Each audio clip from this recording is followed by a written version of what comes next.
Como que você está? Tudo bom? Eu não apareci aqui há algum tempinho para nós estudarmos a lição da escola sabatina, mas vamos dar sequência aqui à nossa quinta lição, que é a lição da próxima semana. Não vou retornar às lições anteriores, porque já se passaram algum tempo, e também porque alguns aspectos das lições 13 e 4 eu vou comentar aqui ao longo do trimestre, tá bom? Nesta lição dessa semana nós vamos estudar sobre a boa notícia do juízo. Por que o juízo é uma boa notícia? Uma pergunta interessante. E quando você estuda a doutrina do juízo na Bíblia, você aprende que o juízo é uma boa notícia para aquele que tem a Jesus como Salvador e é uma má notícia para aquele que não tem a Jesus como Salvador. Então por isso que o título da lição é a boa notícia do juízo. E nós vamos ver qual é essa boa notícia do juízo para aquele que aceita Cristo como Salvador pessoal. Vamos lá. Primeiramente, a Bíblia apresenta Deus como sendo amor em sua natureza, em sua essência, de acordo com 1 João 4, 8 e 16. Mas a Bíblia também apresenta Deus como sendo justo juiz.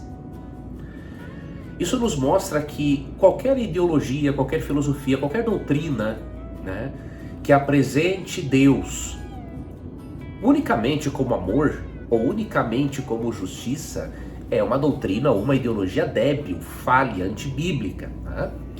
Deus tem diferentes aspectos no seu caráter, e se nós queremos conhecer a Deus devidamente, obviamente no nível daquilo que Ele revelou para essa nossa mente limitada, nós precisamos obviamente aceitarmos e estudarmos os diferentes aspectos de Deus. E a doutrina do juízo, ela mostra isso, ela mostra que Deus é amor e é justiça. E algo também de muito interessante, a doutrina do juízo mostra que as ações justas de Deus, elas são o resultado da sua natureza amorosa. É por isso que quando você estuda sobre o Evangelho, sobre a Bíblia, você não pode deixar de lado a doutrina do juízo. Assim como é um absurdo, a pessoa dizer assim, eu gosto de Jesus, mas eu não gosto da igreja, é também um absurdo a pessoa dizer assim, eu creio no Evangelho, mas não gosto da doutrina do juízo. Não tem como. Uma coisa está ligada à outra, porque o Evangelho, palavra que significa boa notícia, ou boas novas, é a boa notícia de que por meio da justiça de Cristo, você e eu podemos ser salvos por sermos absolvidos no juízo divino. Então uma coisa está ligada à outra, ok? E a Bíblia mostra que queira o ser humano ou não, creia o ser humano ou não, ele vai passar pelo juízo divino. Nós temos um senso natural de justiça. E esse senso natural de justiça nos revela algumas coisas. Primeiro, que existe um padrão moral absoluto. Porque se não existisse esse padrão moral absoluto, nós não teríamos um senso de justiça e nem saberíamos diferenciar entre certo e errado para termos um senso de justiça, a fim de que o mal e o errado sejam coisas passíveis de punição. Além disso, esse senso de justiça revela que haverá sim um juízo final. Se nós almejamos aqui neste mundo, nesta vida, que um juiz faça justiça, isso mostra que há algo em nós que clama por justiça. E em Mateus 5, Jesus fala que bem-aventurados aqueles que têm fome e sede de justiça. Essas pessoas serão fartas de justiça. Óbvio que ali, justiça se refere a pessoa que almeja muito a justiça de Cristo, para ela ser perdoada. Mas você pode fazer uma aplicação e entender que um dia o justo juiz, como Deus é chamado em Gênesis 18, 25, ele vai sim fazer com que as pessoas se tornem fartas de justiça, porque ele fez e continuará fazendo justiça. Vamos ler aqui alguns textos bíblicos. O primeiro deles é Romanos, capítulo 14, versículo 12. Curioso que nesse texto nós vemos que os justos também passam por um juízo. E aí, quem sabe, possa surgir na sua mente uma dúvida. Mas se João 5,24 diz que aquele que crê em Jesus não entra em juízo, como que a Bíblia diz que um justo também passará pelo juízo? Você tem que entender o seguinte, que em João 5,24, o juízo ali se refere ao juízo condenatório. Tá? Então quem aceita Cristo não será condenado, não passará pelo juízo de execução, de condenação. Na Bíblia nós vemos, e você vai estudar comigo ao longo desse trimestre, há 3 fases do juízo final. Há a fase pré-advento, que ocorre antes da segunda vinda de Cristo. Há uma outra fase durante o milênio e a outra fase após o milênio. Então quando Jesus fala em João 5,24 que quem crê nele não entra em juízo, está falando do juízo condenatório. Tá? A pessoa não vai passar por essa execução do juízo porque ela é o quê? Ela é absolvida. Ela recebe o perdão através dos méritos de Cristo. Então João 5,24 não contradiz esse texto que eu vou ler agora, de Romanos 14,12, que diz assim: deste modo, cada um de nós prestará contas de si mesmo a Deus. Estou lendo na King James atualizada. Então Paulo, quando ele fala cada um de nós, ele está incluindo os cristãos também. Então aqui ele está falando de um juízo pré-advento.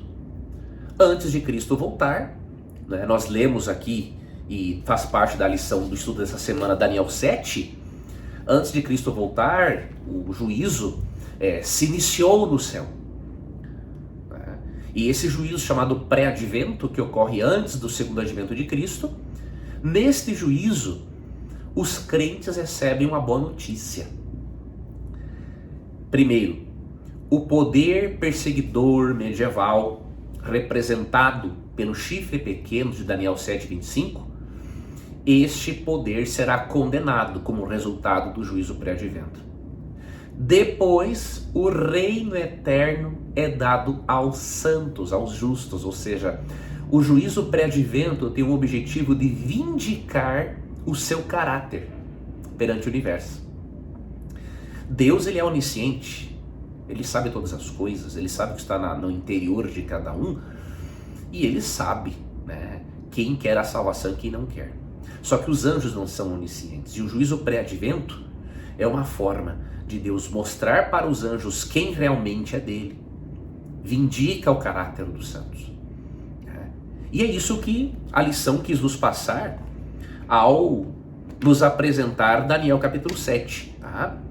Você vê exatamente isso em Daniel 7, que o resultado desse juízo pré-advento é a condenação do poder perseguidor medieval, que ao longo da história, especialmente na Idade Média, perseguiu os filhos de Deus, e como consequência disso, os justos recebem o reino eterno. Então, a doutrina do juízo é uma boa notícia para quem ama Jesus. Você não precisa ter medo do juízo. Então eu vou ler aqui para você Daniel 7. Aqui você vê, nos versos 9 e 10, claramente uma cena de juízo. Esse juízo ocorre antes de Cristo voltar. Como disse um teólogo chamado Joseph Assis, ele diz que o próprio fato de existir uma ressurreição para a vida e outra ressurreição para a morte indica que um juízo prévio foi realizado antes de Cristo voltar. Né? Porque para ele declarar que alguns são dignos da primeira ressurreição e outros dignos da segunda ressurreição, algo tem que ter acontecido antes, uma avaliação prévia foi realizada. Então o juízo pré-advento, mesmo que não exista esse termo na Bíblia, assim como não há o termo trindade, o juízo pré-advento é um fato, assim como a trindade é um fato. Tá? E aí em Daniel 7 você vê aqui o seguinte, vamos ler os versos 9 e 10, na King James atualizada. Você vê a cena do juízo, e depois no mesmo capítulo você vê os efeitos desse juízo. E aí você vai ver que realmente o juízo pré-advento é uma boa notícia para aquele que aceitou a Cristo como Salvador, pessoal, e como Senhor da sua vida. Então Daniel 7, versos 9 e 10. Enquanto eu, pasmo, admirava esses animais, aqui animais nesse contexto são símbolos de reinos, tá? Impérios mundiais que Deus previu que dominariam ao longo da história, mas não vou entrar nesse detalhe agora.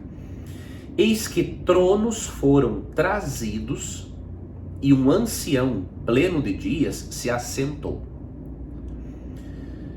Suas roupas eram brancas como a neve e seus cabelos alvos como a pura lã. Aqui mostra a glória de Deus, a sua eternidade, né? Seu trono estava todo envolvido por labaredas de fogo e as rodas do trono eram chamas ardentes. Verso 10. Diante dele brotava e fluía um rio de fogo, que é a glória divina. Milhares de milhares o serviam, milhões e milhões prostravam-se diante dele. Então o tribunal, olha só a cena de um tribunal, então o tribunal deu início ao julgamento e todos os livros foram abertos. Aqui você tem claramente uma cena de um juízo. Você vê um ancião de dias, ou seja, um Deus eterno, sentado diante de um trono, né? Uma labareda de fogo sai de diante daquele lugar, né? Diante dele tinham milhares de milhares, milhões de milhões, obviamente, de seres celestiais, ou seja, você vê um tribunal, um juiz e vê testemunhas. E além de testemunhas, você vê aqui, ó, e todos os livros foram abertos, ou seja, registros. Então você vê o juiz, você vê as testemunhas, que são anjos e seres celestiais, você vê os registros, né, da vida daqueles que serão vindicados ou avaliados. Obviamente que neste processo, quando o caráter dos justos é vindicado, automaticamente os ímpios são condenados. Eles vão receber a condenação depois do milênio. Mas nós vamos entrar nesse detalhe depois. Mas aqui você vê claramente uma cena de tribunal. E qual é o resultado desse juízo efetuado aqui, desse juízo pré-advento? Aquilo que eu falei antes, versos 25 a 27. Esse reino diferente falará contra o Supremo, oprimirá os santos e tentará alterar o calendário, as festas religiosas e as leis. Então os santos serão entregues nas mãos dele por um tempo, 2 tempos e metade de um tempo. Aqui é o período de 1260 anos de perseguição no período medieval, de 538 a 1798. Agora, olha o que acontece depois desse poder perseguidor e no mesmo contexto do juízo pré-advento. Verso 26. Mas o tribunal se reunirá para o devido juízo e todo o seu poder, ou seja, o poder deste poder perseguidor, não é, digamos assim, o seu poder lhe será extirpado e aniquilado para sempre. E assim o domínio, o poder e a grandeza dos reinos que há debaixo de todo o céu serão colocados nas mãos da multidão dos santos, o povo do Altíssimo. E o reino de Deus será um reino sem fim, e todos os governantes e domínios o adorarão, obedecerão e servirão eternamente. Você percebe que interessante? Você vê a cena de juízo nos versos 9 e 10, e dos versos 25 a 27 você vê o resultado. O poder perseguidor medieval é condenado, e os justos recebem o reino eterno. Então você vê por que o juízo é uma boa notícia? Quando temos a Cristo como Salvador, e recebemos a justiça dele que nos é transferida, nós não precisamos ter medo do juízo, porque no juízo Deus está mostrando para anjos e seres celestiais não oniscientes quem realmente é de Deus e quem não é. Deus sabe o que está no nosso interior, mas os seres celestiais não sabem. Tanto que em 1 Reis 8:39, entre outros textos, é dito que só Deus realmente conhece o coração, a mente do ser humano. Então o juízo existe para isso. Além de Deus vindicar o caráter dos santos, neste conflito cósmico no qual vivemos e no qual, que é o tema central do Apocalipse, neste conflito cósmico Deus precisa deixar as coisas claras para todo o universo. É muito importante isto para a segurança de todo o universo, para que o mal não se levante por uma segunda vez, porque após a volta de Cristo e a glorificação dos justos, nós não perderemos o livre-arbítrio. Então, esse processo de juízo, esse processo histórico no qual Deus permitiu a existência do conflito cósmico é uma vacina contra o indevido exercício do livre-arbítrio na eternidade. Mas você vê que o resultado desse juízo é uma bênção. É a transferência do reino eterno de Deus para os justos. Aí Jesus volta, leva-nos para a eternidade, como diz Jesus em João 14, 1-3. E depois de 1000 anos, como ensina Apocalipse 20, a cidade santa desce aqui, a Nova Jerusalém desce aqui na terra, de acordo com Apocalipse 21, e Deus estabelece a sua morada neste planeta restaurado, de acordo com Apocalipse 22, 2 Pedro 3, 10-13, Isaías 65, 17, entre outros versos. Então você percebe, o juízo, ele não precisa trazer medo para você, se você está do lado de Cristo. Afinal, olha que interessante, só vai se perder quem realmente quiser e for muito rebelde. Porque João 5,22 diz o seguinte: o Pai a ninguém julga, mas ao Filho confiou todo o julgamento. Ou seja, Jesus faz parte desse processo de juízo, ele é o juiz.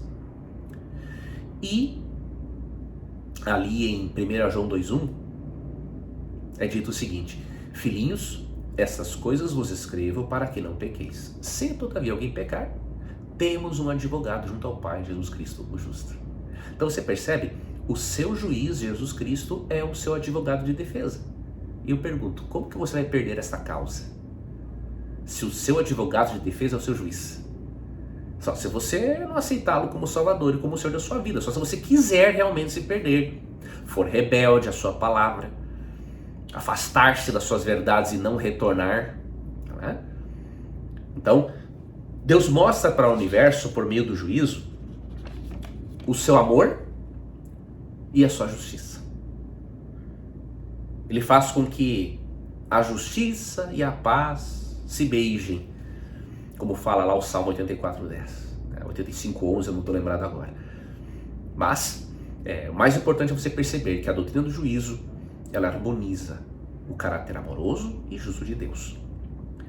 Agora, um detalhe que você viu, que eu li anteriormente, não é, que ali em Daniel 7:10 fala que registros foram abertos, ou seja, existe sim um registro da vida de cada ser humano, de tudo aquilo de bom que fazemos e também de ruim. Por quê? Deus precisa que o universo conheça em detalhes para que nenhum ser celestial tenha dúvidas de que quem realmente foi para lá, aceitou a Cristo como seu Salvador e foi perdoado dos seus pecados, e de modo que o universo, o céu não será contaminado pela presença do pecado. Né? E aí, na justiça de Deus, ali Romanos 6:23 é um texto muito interessante, diz assim que o salário do pecado é a morte. Então o que acontece? A justiça de Deus declara que o pecador deve morrer. Só que enquanto que a justiça declara que o salário do pecado é a morte, a misericórdia, o amor de Deus responde o seguinte: o dom gratuito de Deus é a vida eterna em Cristo Jesus nosso Senhor. Isso está em Romanos 6:23. Então você percebe, aqui é uma mistura de justiça e misericórdia. Isso aqui vai ajudar a você e a mim a entendermos a relação entre fé e obras, entre a graça e a lei. É muito importante que você tenha isso em mente. Romanos 6:23 mostra a justiça de Deus declarando que o pecador deve morrer, o salário do pecado é a morte, mas também mostra a misericórdia e o amor de Deus, que declara, mas o dom gratuito de Deus é a vida eterna em Cristo Jesus. Aqui você consegue ver uma total harmonia entre fé e obras. Por quê? Porque, se de acordo com Daniel 7, verso 10, há registros no céu, é óbvio que esses registros têm a ver com as nossas obras, com a nossa vida, com as nossas decisões. E em Apocalipse capítulo 20, verso 12, complementa isso, dizendo que as pessoas serão julgadas de acordo com o que está escrito nos livros. O que você consegue perceber? As obras, elas nunca foram e nunca serão um meio de salvação, mas elas se constituem no resultado de um coração que está sendo santificado, que está passando por uma transformação por meio da graça. Aqui nós temos que entendermos que há um perigo nos dois extremos, né? O primeiro perigo é a pessoa acreditar que a lei de Deus foi abolida como princípio de vida. Isso é um perigo. Outro perigo é acreditar que a lei é um meio de salvação. O diabo gosta de ambos os extremos, porque quem se encontra em ambos os extremos, ele está afastado da compreensão correta da justificação pela fé. O que acontece? Quando a pessoa pensa que é salva pelas obras, ela está esquecendo-se de que ela tem uma natureza pecaminosa e que naturalmente essa natureza pecaminosa gosta de fazer o que é errado. Então, se na nossa natureza nós somos pecadores, como que nós vamos encontrar salvação na lei, que ao mesmo tempo que é uma bênção, nos condena, mostrando que somos pecadores? Então esse é um extremo. Outro extremo, bom, já que eu não sou condenado, ou melhor, já que eu não sou salvo pelas obras, então o que importa é a graça, a lei, não tem problema nenhum. Isso é um outro extremo, porque a Bíblia não ensina que a graça anula a lei como princípio de vida. Analise a cruz. O fato de Jesus morrer na cruz é uma prova inequívoca de que a lei é eterna. Se essa lei de Deus pudesse ser alterada, ele teria feito isso no céu, para ele nem precisar passar por tudo que passou na cruz. Então a cruz nos revela duas coisas. Primeiro, que a lei é eterna, porque Jesus teve que morrer para pagar o preço pela transgressão dessa lei. Mas ao mesmo tempo a cruz revela que a lei não pode nos salvar, porque após o pecado a lei tem uma função também condenatória. E só a obediência de Cristo, de acordo com Romanos 5,19, é que pode nos salvar. Então quando aceitamos a Cristo pela fé, a justiça de Cristo, a vida perfeita dele é transferida para nós. Então aqui você percebe a perfeita harmonia entre a justificação pela fé e a doutrina da santificação. Por quê? Porque 2 Coríntios 5,17 diz que quem está em Cristo é uma nova criatura. Então não tem como eu aceitar a Cristo e continuar sendo o mesmo. Senão é uma graça barata. E a graça na Bíblia é algo transformador. Por isso que Tiago diz em Tiago 2,26 que a fé sem obras é morta. Ele não está dizendo que a salvação é pelas obras, mas que a fé bíblica, a fé operante, ela opera, diríamos, uma transformação na nossa vida por meio do Espírito Santo. Isso quer dizer que você não vai pecar mais? Não, não quer dizer isso. A graça de Cristo liberta você e eu do poder do pecado, mas não da presença dele. Então o pecado continua presente na nossa natureza, no mundo onde nós vivemos, então nós vamos pecar. Mas a diferença é que agora, de acordo com Romanos 6, não somos mais os escravos do pecado porque aceitamos a Cristo, mas continuamos sendo pecadores. E lembra-se também de Efésios 2, 8 a 10. Ali você encontra o equilíbrio entre graça e lei, entre fé e obras. Paulo diz assim, pela graça sois salvos, mediante a fé, mediante a lei, E continua, não de obras para que ninguém se glorie. O problema é que muitos cristãos só leem Efésios 2, 8 e 9, enquanto que outros só leem Efésios 2, 10. Vamos ler ambos os versos. Aí o verso 10 complementa, porque somos criados em Cristo Jesus para as boas obras. Olha a diferença. Nós não somos salvos pelas obras, somos salvos pela graça de Jesus Cristo, mas somos salvos para as boas obras, ou seja, as obras têm que ser o resultado da transformação efetuada pela graça. As obras são um termômetro para avaliar a temperatura da sua e da minha fé. É por isso que em Mateus 16:27 e em Apocalipse 22:12, Jesus diz que nós somos julgados segundo as nossas obras. Não porque elas salvam, mas porque elas são o termômetro da fé transformadora que o Espírito Santo colocou em você, porque você permitiu que isso acontecesse. Então, a doutrina do juízo nos ajuda, nos ensina, né, de que você e eu podemos encontrar na Bíblia e nesta doutrina do juízo o perfeito equilíbrio entre fé e obras, entre a graça e a lei. E aí você e eu não vamos para nenhum extremo. Não vamos para o extremo do liberalismo, que ensina um evangelho sem lei, e também não vamos para o extremo do legalismo, que ensina um falso evangelho de salvação por meio da lei. Tá? Você quer compreender bem esse assunto? Leia também a carta de Paulo aos Gálatas e depois a epístola de Tiago.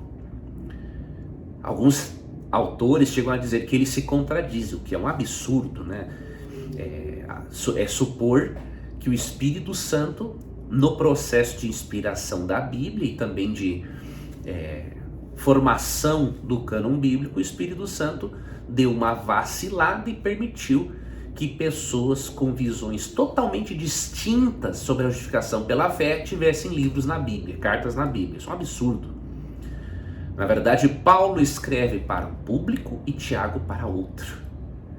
Gálatas é escrito a um público que estava ali sendo influenciado pelos judaizantes, que criam na salvação pelas obras e pela lei de Moisés, enquanto Tiago foi escrito para um público que dizia obedecer à lei, mas que em outra parte a transgredia. Então são públicos diferentes. Paulo lida com o legalismo. Tiago lida com um cristianismo aí meio meia boca. Por isso que ele fala que a fé sem obras é morta. Alguns acreditavam que ter fé em Cristo bastava e as obras não tinham importância nenhuma. Então leia com essa perspectiva correta Gálatas e Tiago e você encontrará o equilíbrio entre as duas coisas, tá? A lição teve aqui outros aspectos que também são importantes, mas eu vou aqui destacar apenas mais um. A lição também fez um comentário aqui sobre Apocalipse capítulos 4 e também os capítulos 5, tá? Eu não vou entrar aqui em detalhes, tá? Até por causa do tempo, mas eu gostaria só de destacar para você uma coisa, que Apocalipse 4 e 5, né, continuam apresentando, tá, um vislumbre de um juízo que ocorre no santuário celestial. E o que eu queria destacar aqui é o verso 11 do capítulo 4. Por quê? O verso 11 mostra uma verdade fundamental a ser implantada na nossa mente e também na mente das pessoas que vivem os momentos finais da história do mundo. A verdade de que Deus é o Criador. Esta doutrina, ou seja, o criacionismo, é muito importante como preparo para a volta de Jesus e como preparo contra os enganos finais que surgirão na história humana pouco antes da volta de Cristo. E Apocalipse 4:11, né, neste contexto em que Deus aparece em um trono no céu, diz assim, os seres, né, louvando a Deus da seguinte forma: Tu és digno, Senhor e Deus nosso, de receber a glória, a honra e o poder, porque criaste todas as coisas e por tua vontade elas vieram a existir e foram criadas. Ou seja, aceitar a Deus como o Criador é vital para o nosso preparo ao longo deste conflito cósmico entre o bem e o mal, que é o centro do livro do Apocalipse. Então você precisa entender que não existe contradição entre a fé e a boa ciência. Os pais da ciência eram criacionistas, em sua grande maioria, e ao mesmo tempo, né, faziam ciência. Tá? Então você precisa ter em mente que se você quer realmente se preparar para a volta de Cristo, você precisa crer que Deus é o Criador e, juntamente com os seres celestiais, louvar a Deus, adorá-lo, né, por ele ser o Criador. E já Apocalipse 5 nos mostra que devemos adorar a Deus e a Cristo, né, por ser o nosso Salvador. Apocalipse 5 fala, né, que Cristo é aquele que teve a liberdade de desvendar os mistérios da história do grande conflito, algo que foi simbolizado pela abertura de um livro que tinha 7 selos. Né? Cristo foi o único ser digno de abrir este livro, de nos representar diante de Deus e de descortinar a história do grande conflito perante nós. E ali, no momento de adoração, né, você percebe, entre os versos 8 e 12, que Cristo, né, é adorado porque ele resgatou, por meio da morte dele, aqueles que estavam destinados à morte eterna por causa do pecado. Então, 2 doutrinas vitais às quais você e eu devemos apegar, entre outras, tá? A doutrina do criacionismo bíblico, ou seja, Gênesis é sim literal, não é simbólico.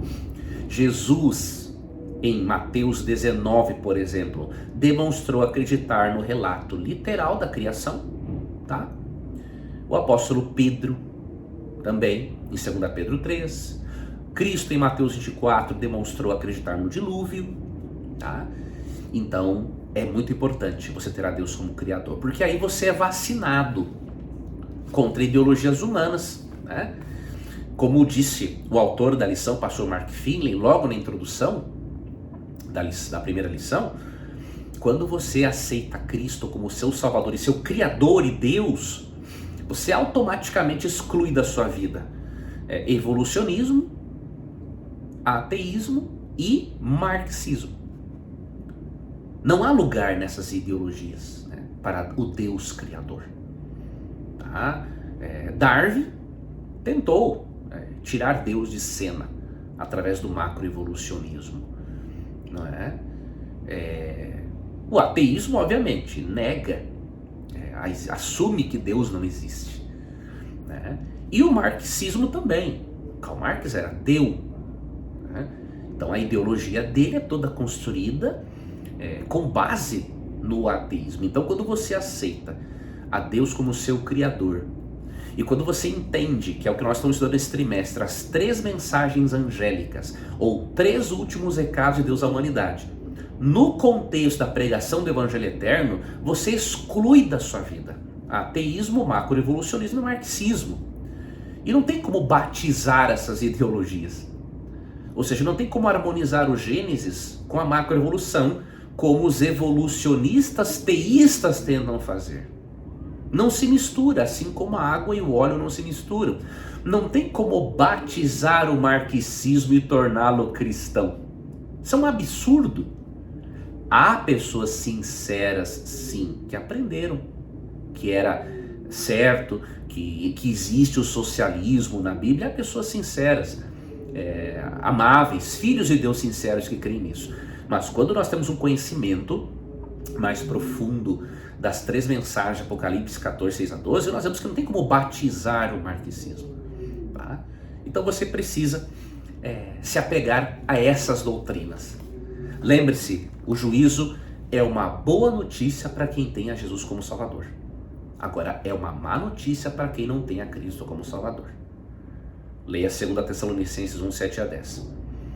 Ao mesmo tempo, é muito importante que, como preparo para esse juízo pré-advento, que ocorre antes da volta de Cristo, que já começou, e nós vamos estudar sobre a data deste evento em outras lições, é muito importante que como parte deste preparo, você aceite a Cristo como o seu Criador, como lemos ali em Apocalipse 4, aceite a Deus, aceite o criacionismo bíblico, e o Apocalipse 5, que aceitemos a Cristo como o Salvador, ou seja, que entendamos a doutrina da justificação pela fé.